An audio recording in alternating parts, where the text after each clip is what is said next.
چار جملہ مسیحی ہونا ایک بہت بڑا محقق گزرا ہے، ابھی چند سال پہلے اس کا انتقال ہوا، لبنان کا تھا، عیسائی تھا اور مسلمان نہیں تھا. اس نے کتاب لکھی امیر المؤمنین علی ابن ابی طالب.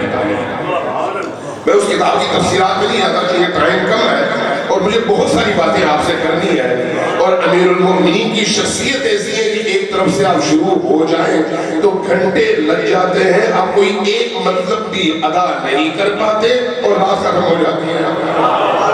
صلوات علیہ محمد وآلہ.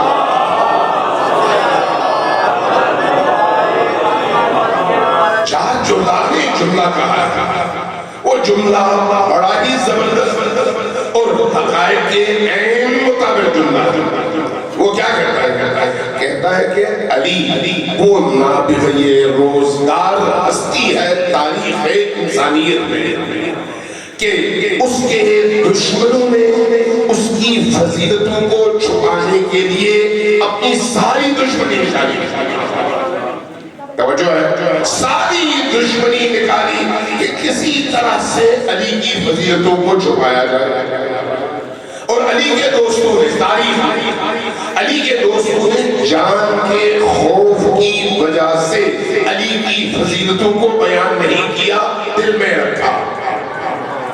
علی کے دوستوں نے علی کے فضائل کو جان کی خوف کی وجہ سے دلوں میں رکھا، بیان نہیں کیا. لیکن علی اتنا عظیم تھا کہ اس کے باوجود کہ دشمن نے بھی چھپایا، دوست نے بھی چھپایا، اب بھی کائنات میں اگر فضیلتیں تلاش کرو تو تمام فضیلتیں اگر طواف کرتی ہیں اور گھومتی ہیں تو وہ علی کی ذات کے گرد گھومتی ہیں.